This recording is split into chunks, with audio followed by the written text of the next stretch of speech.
everybody to Red's Ramblings. I have with me today Ashley from over in Japan.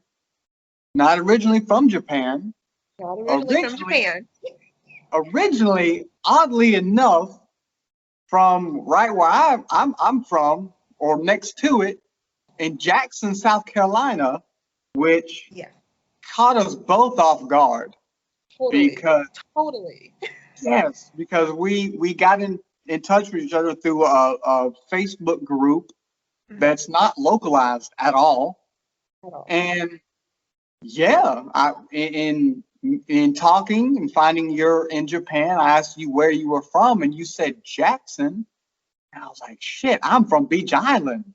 You know, those are right neck and neck. And then you're from the same high school I went to as well. Yes, that was bananas to me. Right? Small world, such a small world when it comes to stuff like that. But I think that's going to help us in this one, because in looking into stuff of Japan and Hamamatsu, is that correct? Yes. Okay. In looking into stuff of Hamamatsu, I wasn't able to find a lot. Like researching Hamamatsu in the ways I've researched the other cities of the people I've spoken to was a lot more difficult. I used the generic, facts about Hamamatsu or strange things about Hamamatsu or, not so well known things about Hamamatsu. Not a lot came up. It was mainly like general history, but not the weird stuff that I like to talk about. But I figured you being from where I'm from originally, and being in that culture, I'm sure this huge culture shock, way different than over here in America. Definitely. So I'm sure you'll be able to relate to a lot of that stuff and can let me know on the stuff definitely that you found odd and strange when you went over there for work. So right quick, Ashley, go ahead, let everybody know, more about you, who you are, and what you do over there. Yes, so I actually just finished my doctorate degree while I was in Japan, but in American University. Thank you. So I'm Dr. Ashley Dash, career branding expert. And what I actually do over here in Japan is I work for an automotive company, and I work in their global HR department. So I work with their expatriates that we don't have as many now because of current conditions, but executive development, mentorship, leadership development, compliance, those types of activities. So I was actually hired in America for a position over here in Japan. Okay. So how long have you been over there now? Not quite a year. It'll be a year, September 11th, actually. All right. So yeah, you're still pretty fresh in there, and yes, learning new stuff every day you step outside. Yes. Well, so I guess again, when I was looking at it, I couldn't find a lot of specific things. But go ahead and let me know. Yes. There could be a reason for that. I'm gonna think of two reasons. I'm not, can't guarantee it, right? But these are just my thoughts. Technically, Hamamatsu is considered a rural area. It's not like the rice paddy fields or anything like that. But compared to like Tokyo and other places, when they were interviewing me, they kept saying it's a very rural area. It's a very rural area. We want to make sure that you're comfortable and things like that. But I'm from Jackson. I understand what rural is. So when I got to the train, so I was like, oh, that's fine. I grew up on a dirt road, not a big deal. So when I came to the train station, there's a Gucci store, a Louis Vuitton store, a Tiffany's and Company, H&M, I walk to the station every day. So I was like, I thought you guys said this is rural. And they're like, it is. I was like, okay. That was the first indication. Yeah, that was my first indication that, okay, we're saying the same words, but they don't mean the same thing. Yes. So because it's rural, because it's classified as rural, I'm pretty sure that you couldn't find a lot because it's not like Tokyo, right? Like it's like Jackson. It's like if you were to Google Jackson, you might see a couple of things and that's it. You're not going to find a lot at all. Yeah, you're not going to find a lot. So that's number one. And number two, a lot of things don't show up in English. So if you don't speak the language, then you're missing a lot of information. Oh, yeah.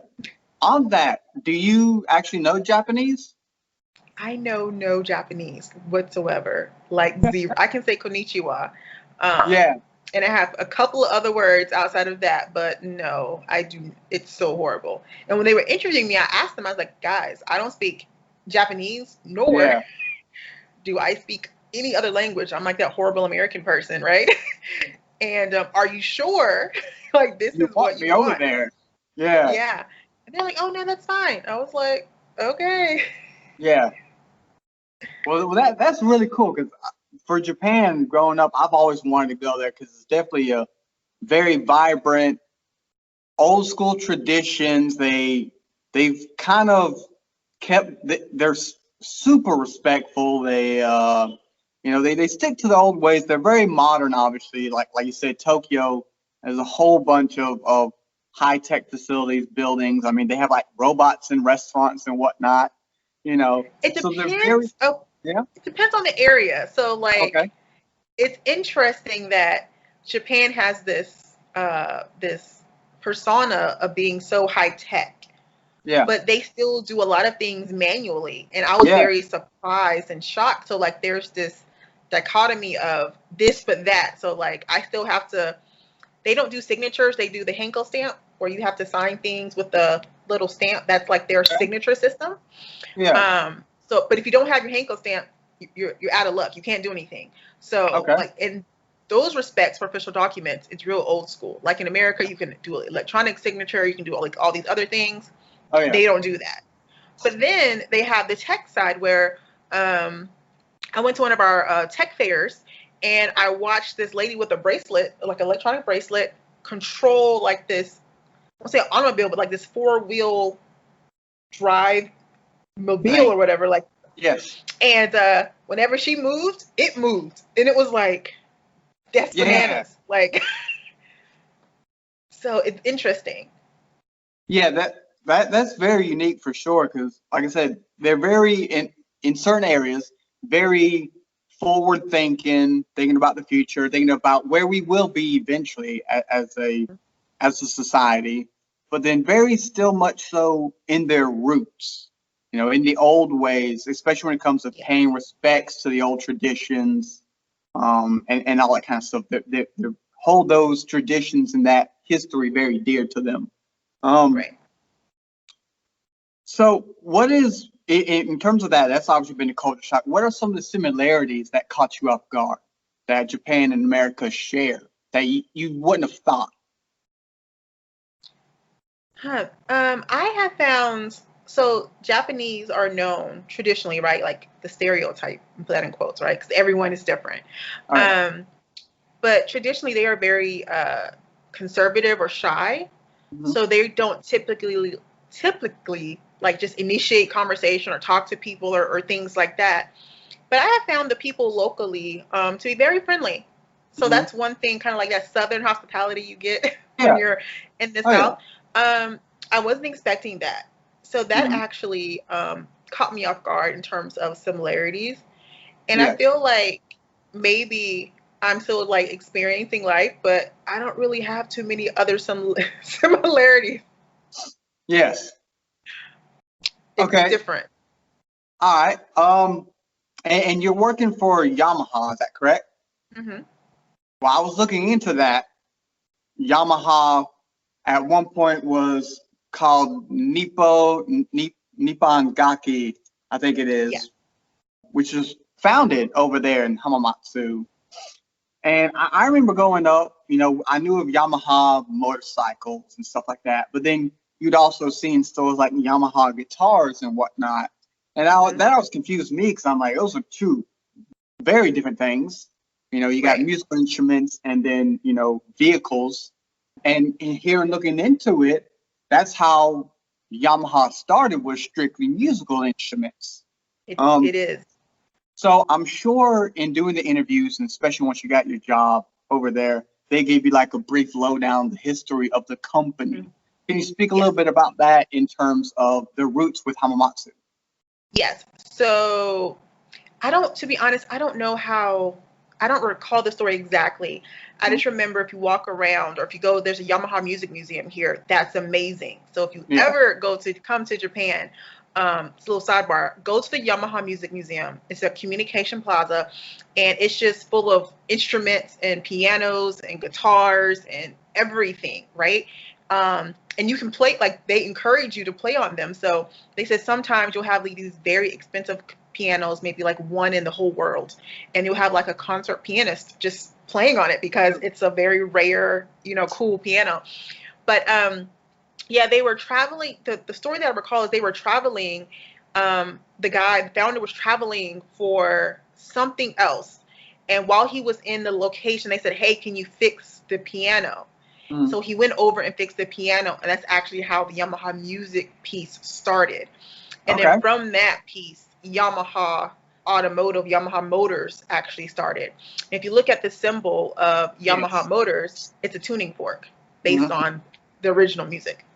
Yeah, I was definitely reading into that. I did read in terms of that being Yamaha starting in Hamamatsu, is that it's also called the city of music. Hamamatsu is because of Yamaha. But there are also a lot of festivals over there in the city. So you've been there almost a year, and I'm sure with what's going on right now, some festivals had to have gotten canceled. But one of the things, in one of my previous talks I had with a guy from India, they have a rich culture of kites and kite flying. They have a kite festival. Hamamatsu has a kite festival as well. Is that something you're aware of? I have not seen the kite festival. Unfortunately, a lot of festivals were, changed. But I know that like there's like a square that I go through like to get to the station. And randomly I would walk out on a weekend not knowing, something was happening, and there would just randomly be people playing music or dancing or having like, just events out there. So there's lots of heritage here, but I didn't know what the festival was for. I would see like a lot of people. Then unfortunately everything did shut down. But I did see the cherry blossoms that like Japanese art. And I didn't get to see the full effect because we couldn't really travel. But what I did see was gorgeous and amazing. And I totally understand why people are like, the cherry blossom. Yeah, it's gorgeous. Yeah, I think that was around when I read Hamamatsu Castle is very famous for its cherry blossoms around that castle. But yeah, in the Kite Museum, it's apparently the Hamamatsu Kite Festival is held around May 3rd or to May 5th of every year. And apparently it says it originated about 430 years ago when the lord at the time of Hamamatsu Castle celebrated his first son by flying kites. And, you being originally from America, and especially from here in the South, kite flying is not really a thing down here, I remember, I think I had a kite as a child, but that's about it. You go to the beach and you might see them. But to have whole festivals dedicated to flights, both apparently in Japan over there and in India, when I spoke to Ombesh from over there, is a very unique thing that for hundreds of years, for various reasons, this guy, they celebrated the birth of his son with kites. I don't remember how it started in India, where a kite festival is a very traditional, deep-rooted thing. Very unique thing compared to how we do things over here, right? Definitely. Similar to you, I had like one or two kites.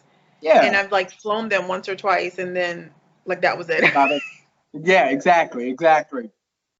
Were you aware of keeping on the festivals that they have? I don't know if I'm pronouncing this right. Akiha Fire Festival. So that sounds vaguely familiar, to be honest. Yes. But I'm not sure. Is that the fireworks one or no?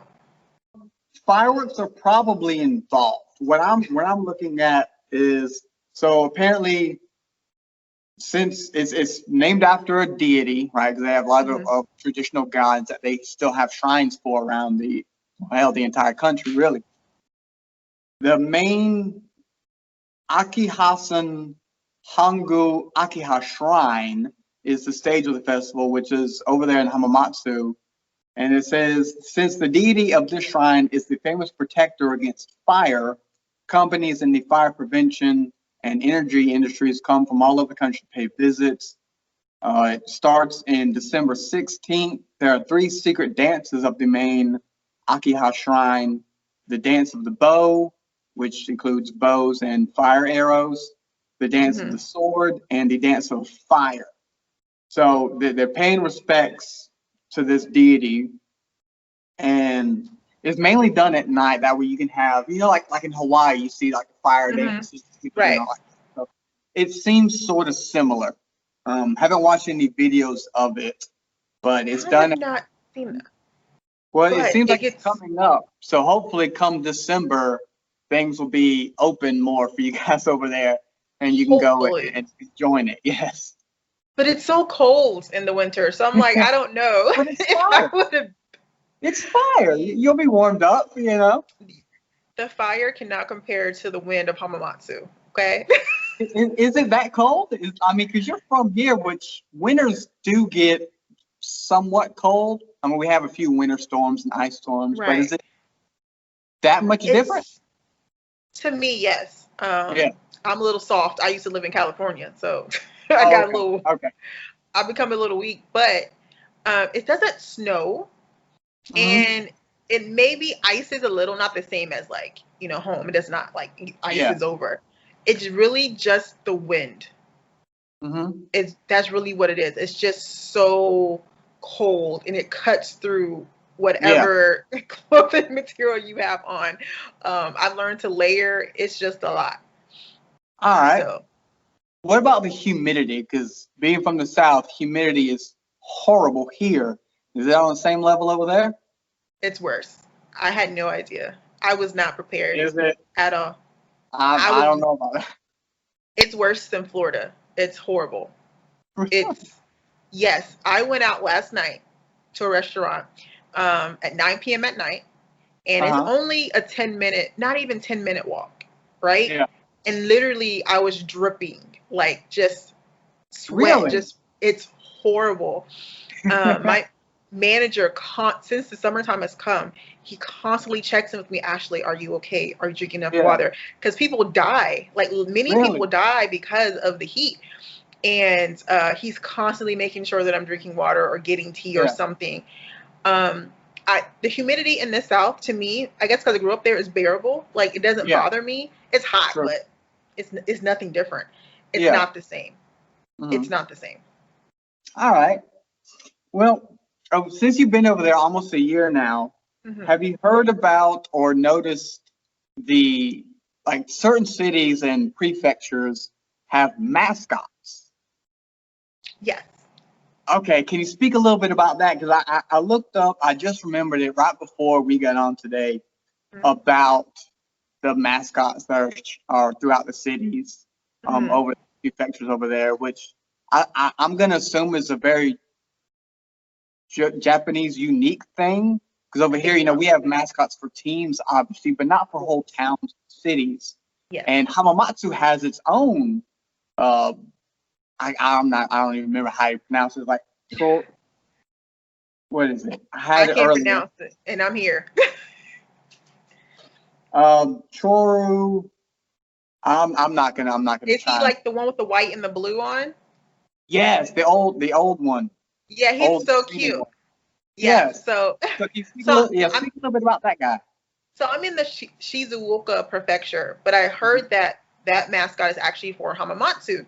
And if you come out the train station, the main train station in Hamamatsu, there's a mural of him with a water fountain. And I thought it was like some cute cartoon. They're like, oh no, that's our mascot. And I was like, okay, so there's pictures of him around, around the city. But I remember one day going to work and he was there in person, like pimped out everything. He's like waving at people and people are like taking pictures, and it's super cute. And I thought it was adorable. I took video. I have video on it. It's on Facebook somewhere. And he's just waving, and he had like an official with him with like a sash and everything. I take pictures of things and take video, but I don't always understand what's happening because of the language barrier. But I think he's adorable. I think he's super cute. So I was looking into it. And apparently they have like a popularity contest every year for the mascots around the nation, the country over there. And he won actually in like 2015 or 2014, if I recall. But apparently he's pronounced, his name is Ieyasu Tokugawa. I know the Tokugawa, I can pronounce that correctly, but the Ieyasu part I might be wrong on. He's a famous figure mentioned as the most important person. Oh, okay. As the most important person in Japan's history, Ieyasu is actually the one back in the day who built Hamamatsu Castle, also called Shusse Castle, which means success, in Hamamatsu, and after serving as lord of the castle for 17 years, achieved unification of the country. And the mascot is the apparent reincarnation of Tokugawa. And he promotes Hamamatsu. Unlike the times of the real Ieyasu in a peaceful present world, it demonstrates the Yara Maika mentality. Welcome to my world. Right? The spirit of first just trying with anything. That is of Hamamatsu, and promotes Hamamatsu with a very positive attitude. But yeah, he's looks like he has like a little piano type skirt. I'm assuming to reference the musical tradition or history of the city. But yeah, I remember, I think it was John Oliver did a show and for some other town mascot over there in Japan. And I'm like, town mascots? What is this thing? And yeah, like you said, very adorable, very cute little people, big costumes, and yeah, they don't really speak. They just, wave and walk around. It's huge though. The mascot is huge. Like, yeah, very, very big costumes make them larger than life characters for sure. That's one of the things that's always intrigued me, and why I've always wanted to go visit Japan, because they're very stern, very strict people. That they stick to certain ways and practices, but then at times they're very fun going like that. And do some stuff you wouldn't think from a culture that I don't want it to sound negative, but set in their ways, or very traditional, very traditional. I use the word conservative. Yes, very conservative, but they'll branch out at certain times with very wild and, from our perspective, unique and out there ways that you wouldn't assume from, like you said, a very conservative nation. Right. I think because there is just like this layer of conservatism, right? I just made that word up, but like they're just very, where they're just the opposite. I feel like America's just open, they're just free all the time, anytime, individuality, uniqueness. Japanese is very about the collective, right? And about just maintaining that status quo. So I think because of that, there's pressure to maintain that. So when they do get the opportunity to let loose, they go all in. Yes. So like Halloween here, okay, they celebrate Halloween, and it's a serious thing. Like, I had no idea. Like, the people were fully dressed. I have never seen so many people out in Hamamatsu in my life than Halloween. Yeah. They were everywhere, and they were dressed up, and it was, of course, it's Americanized, right? They pulled it from over there. But they were down for the cause in ways I have not seen in America. I was like, okay.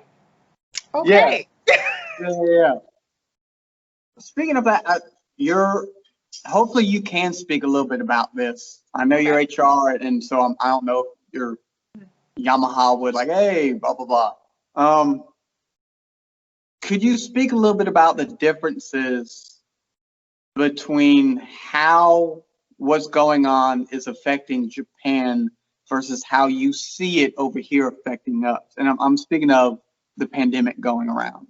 Definitely. So definite difference. I feel here there's more information being shared, at least from my manager to me.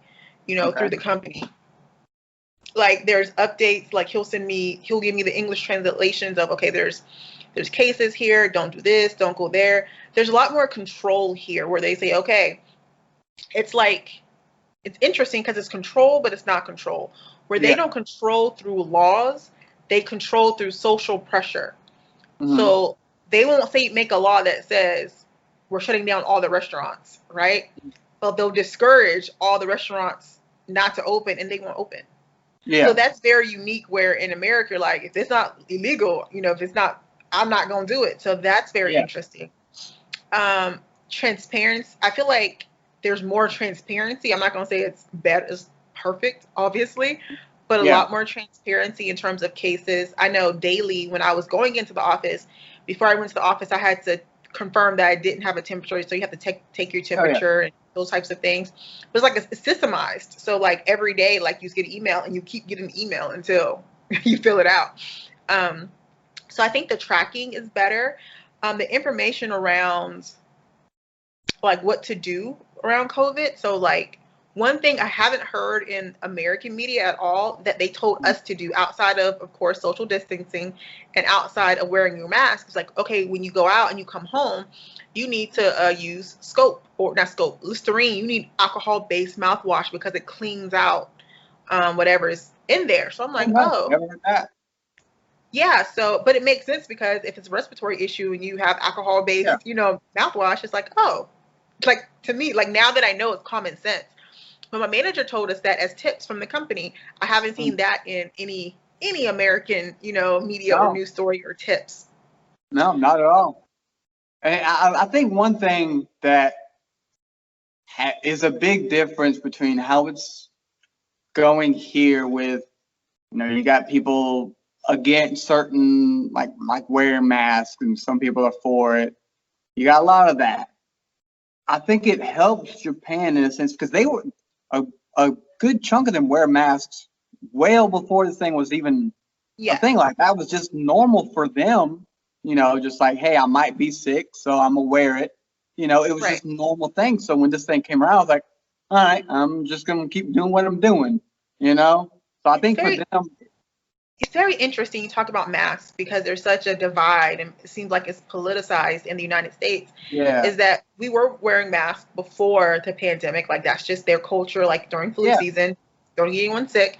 But like you guys are like, well, we're not going to mandate masks, or like, the federal government sent out like 2 masks per household during the pandemic. And my company, when I showed up to work one day, they had like a pack of masks. They're like 10, 15 masks with your name on it. Ashley, these are for you. You can buy masks in the company store for like little or nothing. Like they have all these things for you to get access to mask.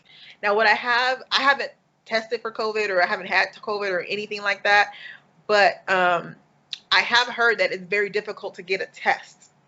Now, that's what I have heard. That they're not testing in the same way that other countries are testing. So that's what I've heard, and based on the numbers that they're sharing, there's not a lot of It's not a lot of testing happening. That makes sense. That's give and take, I guess. One thing I know that has to be a big difference between Japan and America, since you said you lived in California as well. The food. I'm sure Japan has to be more seafood oriented because they're surrounded by the ocean. So can you speak a little bit? Because I'm not a big seafood guy. I'm not big into noodles either. I looked at Hamamatsu is apparently famous for its eels. Eels, So I'm sure you've tried a few things just because. Speak a little bit about the foods. So I'm similar to you. I don't eat fish, so sushi is lost on me. But they do have some cute like sushi places. So I said I'm gonna go before I leave just to say that I went to like the little sushi on the wheel. Like there's like a conveyor belt where they put the sushi on, and you kind of get what you want off of it. Oh yeah. So those places I've seen are cute. That's been interesting. I'm suffering as a Southerner here in in Japan. The food is not the same. I feel like Japan uses salt like America uses sugar. Like everything to me tastes salty. Yeah. Now I haven't tried eel, They're gonna make me try it soon, but I haven't tried it yet. Now they do have what's called gyoza, Okay. if I'm pronouncing that. It's like a dumpling. Mhm. It's like a wrapped little dumpling. That's amazing. It's like a pan fried thing. That's really, really good actually. So Yeah. I've enjoyed that. Ramen tastes totally different than top ramen. Oh, I'm sure. Oh, Tastes yeah. so much better. But because it's so, I guess, normal, you kind of get tired of it quick. So like after I had it the first couple times, I was like, okay. They have different types of noodles. Like they have soba noodles and things like that. Yeah. So it's nice, but I was like, okay, I'm good now on that. But they do have some little like unique like dinner experiences. So I know I've gone to the place where you cook your own soup and it cooks right in front of you. Okay. So that's been really cool. And you kind of like, you pick your broth, you pick your veggies, and you pick your meat. And everyone has like their own little, I guess, fondue station with fire and things like that. And they have appetizers and things like that with my coworkers. And it like cooks instantly in front of you. And it's like a little soup thing. So that was really yummy. That was, they said, traditional. That was really good. And then I forget the name of it, but I went to another restaurant where that you cook your own meat like in front of you. It's kind of like a miniature, I want to see, like like we call it like the Japanese steakhouse in a way where they cook in front of you. Hibachi? It's kind of like hibachi, but that's definitely Americanized. What we have in in America, it's a lot smaller, but like they have like you have like an unlimited time, and you just kind of pick your different meats. So you can cook your own potatoes and chicken. Yeah. They had tongue. I was not brave enough to try the tongue. I'm not gonna lie. I was like, I'm gonna pass. Like tongue? It was like cow tongue. Yeah. I think it was cow tongue or pig. I'm not sure which tongue it was, but it was a tongue. And I was like, you know what? I think I'm going to pass on that. So yeah, like some of the food is really different and some of it's really good. It just depends. I have to admit, I was amazed. I had some potato salad here. It was amazing. I wasn't expecting that because I'm Southern. Well, I don't like potato salad at all. I do. And I was like, this is actually pretty good. So from the food perspective, it's like hit or miss. But I definitely miss my like American favorites. But they do have American like brands here. So there's Starbucks here. There's like 3 Starbucks, which is why I don't think it's like a rural area. Starbucks, McDonald's. They just started Uber Eats on the bikes. Really? So I thought that was really cute. I know KFC is supposed to be really big in Japan, right? So, okay, yes. So I haven't had KFC yet. But I'm gonna try it. They just got on Uber Eats, so I have to, I have to check it out. But so apparently several years ago, KFC did a very big promotion for fried chicken during Christmas. On Christmas, yes. Yep. So during Christmas time, everyone eats KFC. They order it like it's like a big thing. And I was like, what are you guys doing? You have to like order months ahead too. Yeah, you have to plan for it. There's a pickup delivery system. You just can't walk in and order. I'm like, KFC? Yeah. So then my Japanese colleagues and friends were asking, you don't eat KFC on Christmas? I was like, no, we don't. I mean, sometimes it's fried chicken, but Christmas, at least from where, how I was raised to grow up, it's kind of like a second rendition of Thanksgiving. Maybe slightly different things, but like. And it's definitely not restaurant bought either. It's made at home. Yeah. No, I was very surprised. There's actually, they said there's souvenirs that you can collect, and it's like a whole culture thing. And I was like, huge. It's huge over there. Yeah. Yeah. So I haven't gotten to see it, but I'm gonna try and experience that this year. I'm gonna see if I can get a reservation. You have to make a reservation for KFC. To me, that's crazy. Yes. But that was very funny to me and interesting. That was all just like a marketing tactic because they were very surprised that as an American, I did not eat KFC for Christmas. It's not that. It's good, but over here it's like, okay, yeah, KFC. It's not KFC. Big difference. Yes. I was like, how you eat something all the time and it's not really a big deal, like ramen. They were like, yeah. I was like, that's like KFC. You kind of get it when you want to, but it's not a big deal. They were like, really? Like they were shocked. I know because I work for Bridgestone over here, which is headquartered over there in or not in Kitakyushu, but over there in Japan. So when my plant opened 6-7 years ago, I want to say at this point, I think maybe 8. They flew in a lot of advisors from over in Japan to help get it started. Mm-hmm. And one of the things I've always enjoyed whenever we get a new one, because we still have some with us right now, right? But whenever we get a new one, they like to bring the candies, because Japan has a lot of very unique, very weird, from what we consider weird candies, like fruits, and they have a huge variety of Kit Kats that are like wasabi, I think is a Kit Kat. So I love when they come over here and they always bring different variety of candy. What's some of the weirdest candies? I'm assuming you've had to have tried some. Yes. So the culture here at work is whenever you go to a city, when you come back, you bring the team back candy wherever place you went. Right. So, and because I have they laugh at me. I have a very Southern palate, okay? Food palate. Like, that's just what I like. No matter where I've been, that's just, I like certain things. Mm-hmm. So they always watch and laugh at me as I'm trying the candy, because I don't know what it's going to be. I'm smelling it. I'm licking it. I'm like, hold on, before I try it, you know? Some things have been really good. I think there's so many different things. I've tried this lemon thing. Mm-hmm. I don't know the name of it. That was interesting. There's always like this green thing that's really sweet. It's not matcha. What is that? Oh, matcha is good though. Is it matcha? I can't remember the name of it. Because matcha is pretty sweet. If it's okay, it's matcha. I've tried a matcha Kit Kat, and I was like, those are good. I was like, okay. Yeah, those are really good. We got some matcha tea stuff in the kitchen. I love it. It's great. Yeah. I've had a strawberry Kit Kat. Mm-hmm. And then I had the traditional matcha. It comes with like a little spoon, like a little spatula that you put on other stuff. It was really sweet, like really like, oh my gosh. So you kind of can't eat that at once. There's so many different ones. Lots of rice things. Mm-hmm. There's this cheese cracker that's like really yummy. Like, I have to get a list. I should have brought a list, but there's a whole bunch of different little snacks that are totally unique. But some of them are like, again, hit or miss, but some of them are really, really good. I was like, okay, I could do this.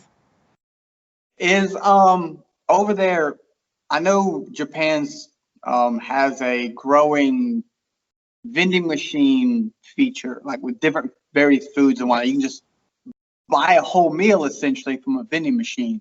Is that big down there in Hamamatsu? Not the food. I haven't seen the whole food section, but I think it's because we're considered rural, right? Yes. But there's vending machines everywhere. I've never seen so many vending machines in my life.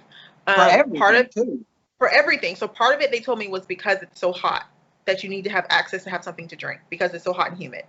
So there's tea, there's soda, there's alcohol, there's water. Of course, they have lots of vending machines for cigarettes around. Ice cream vending machines, which I think is the coolest. You can just randomly get ice cream as you walk around. Like, you know how you take passport photos? They have like a passport. Yeah. They have those normally set up with vending machines too. They're just everywhere. Like, they're normally like 3 or 4. They're like huge. Like, you know, in America they have like maybe 8 flavors and like that's it, right? Maybe 2, maybe. Here, there's like 4 vending machines, like back to back, side by side, and you just there's like 20 options in each one. Yeah. There is some with food, like the convenience store type food. Yes. They have some of those. Yeah. Is because I remember reading an article a few years ago about like hotels and living quarters, and this might be more so for Tokyo, because it's so jam-packed and crowded over there, that they live in like there's hotels that it's literally like a slot where you sleep in like a little hole. Yeah. Is that a Hamamatsu thing, or is that that's the big city, Tokyo? I've seen that in the bigger cities, like the airports and things like that. You can just like go into the capsules. But just to be clear, Japan is very, I won't say tiny, but the scale of the living dimensions are based around efficiency Yeah. and space. So yes, when I got my apartment, I was actually surprised at how large it was because I was not expecting it to be the big. My hotel was actually smaller. Like the entire hotel room was the bed. Like that was it. Like Yeah. there was walking room and then like the bed. So yeah, the scale is super small, but I haven't seen the capsule hotels locally here in Hamamatsu, but they are definitely prevalent throughout Japan. Is what about transportation? Because I know like they still do, they have the bullet trains and all that. So the public The transportation, Shinkansen. yeah, every time you see, if you were to Google public transportation in Japan, it's like buses and trains jam packed, like people getting pushed in. Yeah. Is it mainly just because cars aren't really a thing, or No, is the a lot public of transportation just so efficient? it's so efficient. Mhm. Um, so I know, and it's so affordable. So just to give you Yeah. an example, if I take a taxi to go to work, Hmm. right, it'll take me minimum 45 minutes to get to Hmm. work using the taxi. And it costs like 50, $55 one way, right? If I take that, if I take that on a train, it's like $3 Yeah. and like 20 minutes, 15 minutes. Yeah. It's just totally different. And even if I miss the train, if I take the next one, I'll still get there quicker than if I were to take the taxi and pay more. Yeah. So incredibly efficient. Um, it's not that crowded, but again, I'm not in Tokyo. I've been on crowded ones. I've been to Tokyo where it is jam packed. There Yeah. are people like you're literally like the what you see on TV is real. I've Yes. experienced that. You're just like you're Yeah. just there. Um, but well, during the World Cup, so the World Cup was actually, is the World Cup of rugby? Is that the World Cup? I know the There's rugby lots of World finals. Cups. Yes.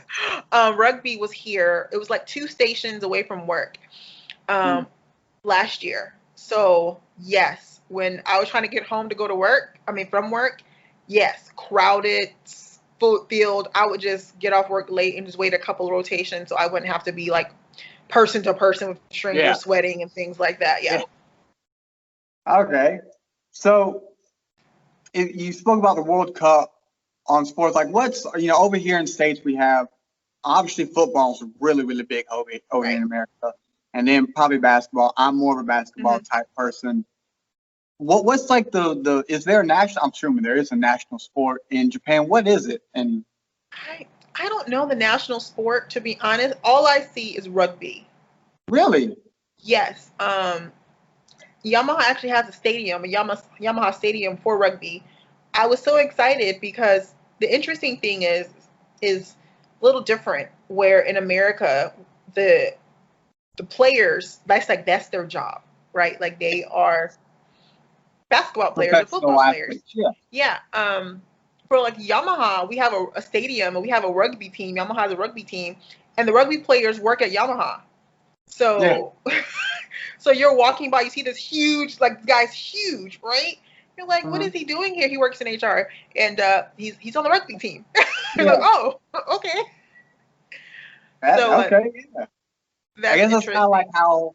how we look at like a lot of Olympic athletes. They're Olympic, but it's not their profession usually. They Right, usually have a regular 9 to 5, but then they go off and they dominate whatever sport they're in right. for their country and whatnot. Since you've been there, have you heard about like any type of folklore? I like to bring up folklore if it's something that the person's aware of. Over here we have boogeyman, you Hmm. know, stuff like that. Is there a type of folklore over there that you've heard of? Oh, there's so many. Oh my gosh. There's one. I'm trying to think. It escapes me now because you asked about it, Yeah. where it's like two lovers were separated Hmm. on this special holiday, and um, the gods granted them one day, I won't say a year, one day, every so many years, maybe one day a year, that they can like reunite for a night before they're separated again. Yeah. Um, but if it rains, they don't get to meet. And it's like this whole thing around it that my boss was telling me. And the day it happened here, it rained. I was like, oh no, they didn't get to meet. um, Yeah. So I'd have to go back and look that up. But there's lots of what I call, I don't want to be disrespectful, but I call wonky holidays. Okay. Like there's Mountain Day and, Okay. you know, there's Sports Day. Mhm. So there's different holidays that just have no, you know, no, I don't have a connection or relevance to. Yeah. But in May, they have Emperor's Week, which is Golden Week. And Okay. that's very interesting where they have lots of national holidays. Basically, the whole country, basically, except for tourism, kind of shuts down. And all of the Japanese people and locals, they go visit other places. It's like the time where everyone kind of hangs out on vacation. Yeah. So Golden Week, you're not gonna get anything done because it's crowded and all. Yeah. It's like, I don't want to say it's like spring break because spring break has a very negative connotation, but it's like it's just Golden Week where everyone kind of just enjoys the time of to be together and to celebrate the emperor and his birthday and national holidays and things like that. So that happens in May. Okay. That's I didn't find any of that out. But speaking of folklore, the Two Lovers doesn't ring a bell either. But one that I did that's apparently centered around Hamamatsu is some about a giant centipede. Have you heard something about this? I've not heard about a giant centipede. So apparently, I'm gonna try Umukade. Probably wrong. My apologies, Japanese listeners. I'm sorry. Is a giant centipede. It says this centipede insect known in hot and humid regions, is not very popular with the locals and tourists. Apparently, he has a very powerful sting and his appearance is repulsive. In Japanese folklore, it can be the size of a mountain, spinning its venom on people in its path. Only great warriors like Kirasato Fujiwara have ever been able to defeat him. But yeah, like you said, in looking, if you just think of all their old traditions and history of, you know, demons and deities and all this warring battles from way back in the day, they have a lot of like demon-centric omens and like very do's and don'ts. Like, you know, how over here was break a mirror, you know, it was like however many 17 years bad luck. I'm sure they have some of that as well. Like if you were to do something, the demon whatever Right. probably going to get you or something like that. Hopefully that doesn't come off as disrespectful. I don't mean it if it does. Sorry. I haven't really seen a lot of, heard or been exposed to a lot of that, to be honest, from the storytelling traditional perspective. Just more about manners is what I've experienced, like not wearing your shoes inside and and that stuff was like one. that. Yeah, I looked into like the do's and don'ts of Japan because there's a whole lot, and one of them I remember reading about, like, you're not supposed to tip the waiters, right? You're not supposed to tip waiters. They'll run at you with the money or whatnot. But one that seems still even odd to me, even though they explained it, was like if you're in a convenience store, and whereas over here we would, if we have cash, we would hand the cash to the person and they would grab it. There's like a plate, like you're not supposed to do that. You're not supposed to hand it to the person. There's two plates. Why? Can you speak a little bit about that? Because they did, but even still, it's like, what? To be honest, it happened, of course, before the current conditions. To me, it just seems more hygienic. That makes sense. That's the only thing I can think of. But yeah, there's lots of trays. You don't hand it to the person. You place it in there, and then they'll ask you, is this the right amount? Because you're still looking. Well, I'm always looking for change and money, things like that. You put it in the plate or you put it in a little thing, and they'll put it in the machine. And that's in one respect I feel like they're a little bit more advanced in terms of the cash register machines. The cash register machines take the money, like the bills and the dollars, and counts it itself and then disperses the correct change amount. Okay. Like everywhere, not just one or two places. That is, that's pretty unique for sure. I want to go there so bad. I'm just I just know I want to go there so bad, man. I'll take you on a virtual field trip. If you find something in Hamamatsu you want to see, I'll see if I can get a day. We'll go exploring. All right, well that's perfect because here we go. We're going into one. It's a cavern. They apparently have a cave. Ryugashido Cavern. That's apparently in Hamamatsu. And it's underwater. It goes underground. There's like rivers and lakes underground. It is a large and ancient cavern with a 30-mile long underground waterfall. Wow. Have not heard of that. It's in Kito Ward in Hamamatsu. Kito Ward. Kito Ward. So yeah, when everything's open up, I want to see a little bit about that because underground stuff's just cool, you know? Yeah, I'm supposed to be going tomorrow. My friend, she didn't tell me where. She's like, we're gonna take a little mini day trip. Yeah. So tomorrow we're taking a little day trip somewhere. I'm hoping that there's water involved. So I'll ask her about that. Yes. One of the things then maybe you can explain a little bit about, because over here we have states, towns, cities. That's how our territories are named. But over there it's wards and prefectures. What's the comparison? Like, is a prefecture like our state? It's wards, so that's it. Okay. So I would go ahead. Sorry.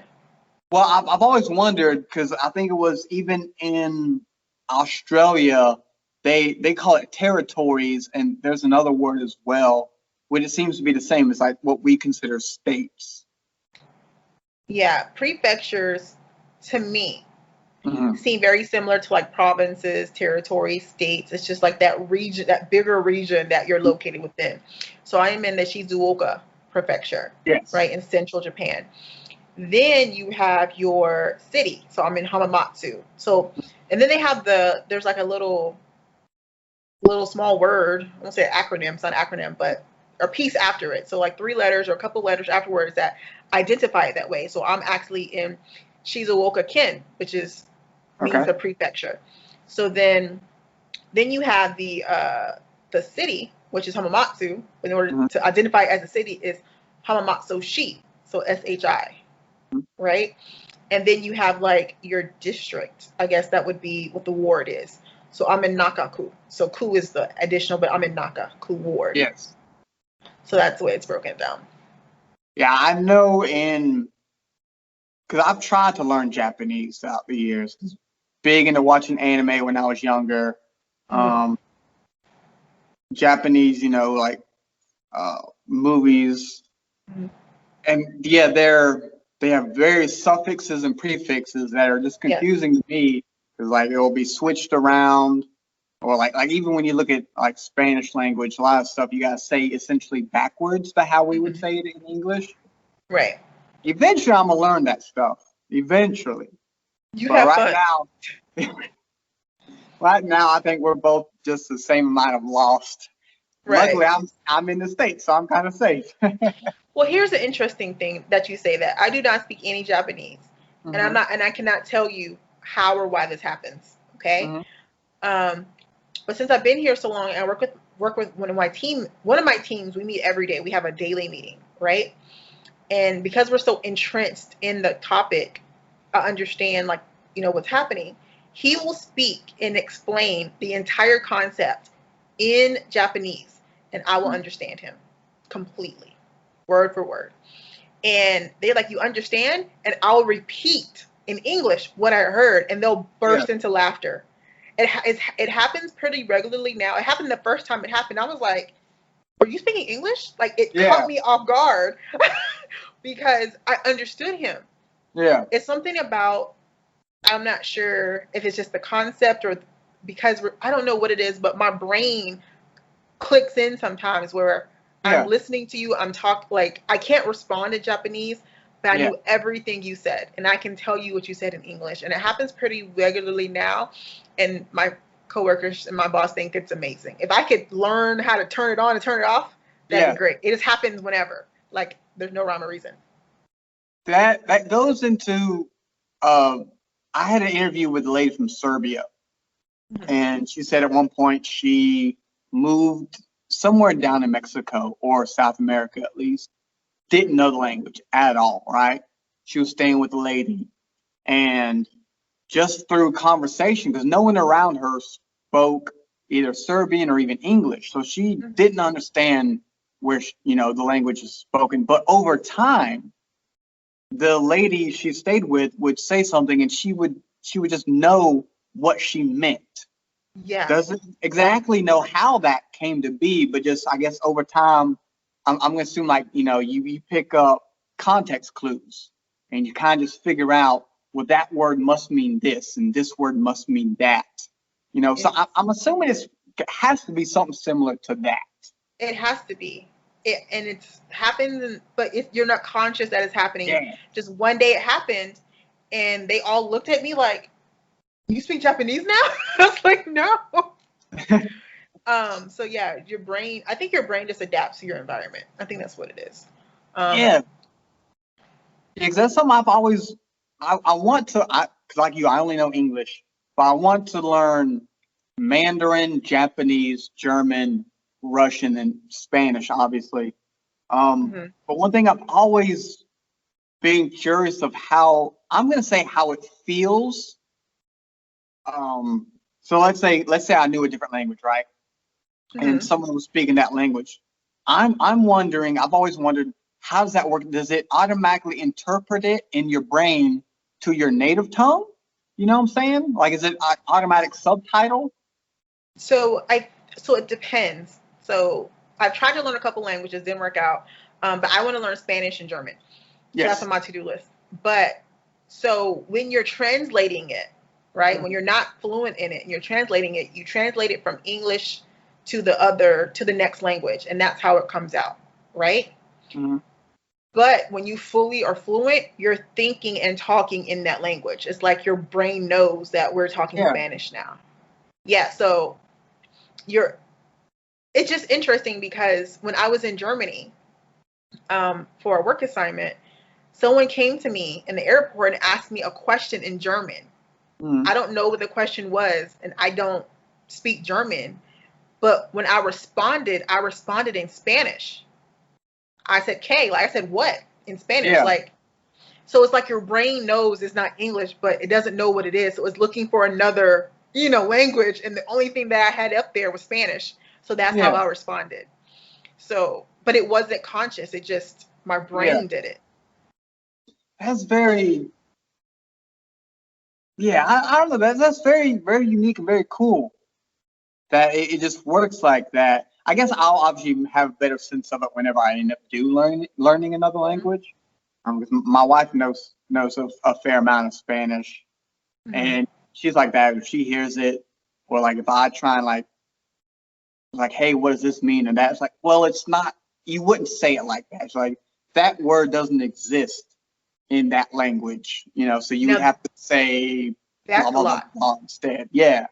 So in Japanese language, there's three different characters that you Hmm. like three different alphabets you have to learn. So there's an alphabet for like Japanese words, and then there's an alphabet where it explains other like non-Japanese words. Hmm. So there's like three different alphabets. They were trying to explain it to me because like the writing and everything, Yeah. because they don't have an er in their like sound. So a lot of Okay. times when Japanese people are talking, they won't say river, they'll say river, or they don't say computer, they say computer, right? So if you Okay. hear that, that's because they don't have the er pronunciation in Yeah. Japanese. So here's the thing: once they told me that, I could understand the Japanese people speaking English so much better because I wasn't Yes. listening for the er. Yeah. So it's little nuances that make so much difference in like understanding. Like my last name is Roper. They would say Ropa, but I didn't know they were talking to me because that's Yeah. not Yeah. my Yeah. last name. Yes. Yes. That okay. I gotta dive into learning a language. I feel dumb. I feel very dumb, especially if I want to go to Japan. I want to be able to converse somewhat. You I know. don't feel dumb. I just think that educationally, we're not given the same rigor. like they're learning English like while they're learning Japanese over here. Yeah. You know, from grade school. So, well, at least the younger generation is, you know. And we just didn't have that. The time I think we started learning about foreign language, we were already in high school. Yeah. We had, what was it? French and Spanish, if I remember right. French and Spanish. That was it. That was it. Yeah. I didn't take it. I went to welding at the Career Center, so I didn't have to do any of that. I took Spanish, and I tried to pursue it in college, but I didn't. One of my regrets in college is not taking a foreign language. One of my regrets in college is, well, I didn't go silent. I let my wife do that. She is in college now, and watching her go through that, I'm like, yeah, no, I'm okay. You I'm have good that. on that. You have that. Yeah. I'll let you become the doctor. You do all that kind of stuff. I'll just, have fun. Enjoy. Yes. Well, Ashley, I want to thank you for stopping by with me. I know it's getting late over there for you. Yeah. Do you have a podcast? I don't have a podcast. I have a Facebook page where I go Facebook Live. If you go to facebook.com/Coach Ashley Dash, I do all my career fun stuff there. Okay. Well, so I'll go ahead and give you the last word. Let everybody know where they can find you for Coach Ashley Dash and anything else you would like people to know about. So I think Japan is an amazing place. I think everyone, if you get the opportunity to visit, you should at least visit. To be honest, it's totally different. But I think you could appreciate it. There's really cool things here. There's amazing museums. I think you should try the food at least once. Like, I think you should try it out, right? Yeah. If anyone's interested in learning more about my journey, right, because I do talk about Japan, people ask lots of questions. You can follow me on Facebook at Ashley Dash, and then of course, professionally, you can follow me at Coach Ashley Dash on Facebook or Dr. Ashley Dash on Instagram. All right. Well, once again, Ashley, thank you. I want to ask you one question before we go, though. Yes. So you said earlier you're going to try eel eventually, right? Yes. Can I suggest something else as well as eel? What is that? Live squid. No, I'm not doing that. I cannot. No, that's a no. Hard stop. Hard stop. I had to at least bring it up because I know that's the thing over there. No. All right. Well, thank you very much, Ashley. You have yourself a good night over there. You too. Thanks. Thanks for having me. Bye-bye. All right.